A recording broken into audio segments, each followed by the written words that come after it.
দীর্ঘ 15 বছর পর রাজ্যের পূর্ণমন্ত্রী পেল বাঁকুড়া। গতকালই পরিবর্তনের সরকারে ক্যাবিনেট মন্ত্রী হিসাবে শপথ গ্রহণ করেন রানীবাঁধের বিধায়ক ক্ষুদিরাম টুডু। আজ ক্ষুদিরাম টুডু জেলাতে পৌঁছাতেই তিনি ভাসলেন বিজেপি কর্মীদের বাঁধভাঙা উচ্ছ্বাস, উন্মাদনা আর অভিনন্দনের বন্যায়। বাঁকুড়া জেলায় শেষ পূর্ণমন্ত্রী ছিলেন বাম আমলের পার্থ দে। তারপর থেকে আর বাঁকুড়ার কোনো জনপ্রতিনিধি পূর্ণমন্ত্রীর দায়িত্ব পাননি। স্বাধীনতার পর বাম আমল হোক বা তৃণমূল আমল, একাধিকবার বাঁকুড়ার জঙ্গলমহল থেকে নির্বাচিত একাধিক জনপ্রতিনিধি রাষ্ট্রমন্ত্রীর দায়িত্ব পেলেও কোনোদিনই পূর্ণমন্ত্রী পায়নি জঙ্গলমহল।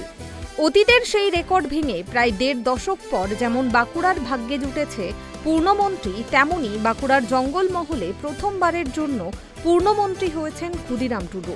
মন্ত্রী হিসেবে গতকাল শপথ নেওয়ার পর আজ প্রথম ক্ষুদিরাম টুডু পৌঁছান বাঁকুড়ায় বিজেপির দলীয় কার্যালয়ে পৌঁছাতেই ফুলের তোড়া আর শুভেচ্ছার বন্যায় ভেসে যান তিনি। নরেন্দ্র মোদী তারা যোগ্য লোককে চয়ন করেছে, সেই চয়নের মাধ্যম দিয়ে তারা ক্যাবিনেট দপ্তরের মন্ত্রী করেছে। দেখুন, দপ্তর বন্টন হোক, তারপরে এই বিষয়টি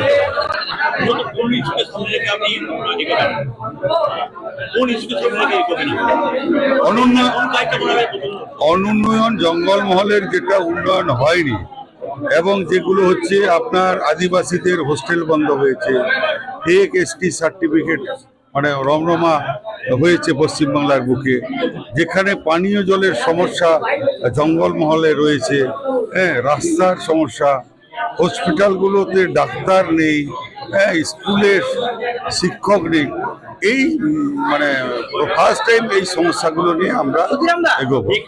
ক্ষুদিরাম টুডুর দাবি, দপ্তর পাওয়ার পর একদিকে যেমন এতদিন ধরে দেওয়া ভুয়ো তপশিলি উপজাতি শংসাপত্র বাতিল করার ব্যাপারে উদ্যোগ নেবেন, তেমনি স্কুল সার্ভিস কমিশনের মাধ্যমে শিক্ষক নিয়োগ করে জঙ্গলমহলে বন্ধ হয়ে পড়া স্কুলগুলোকে পুনরায় চালু করাই হবে তার প্রধান লক্ষ্য।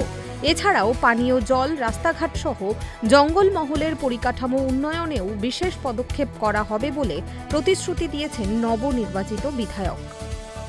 বাঁকুড়া থেকে সিধু মান্ডির রিপোর্ট, কেটিভি বাংলা।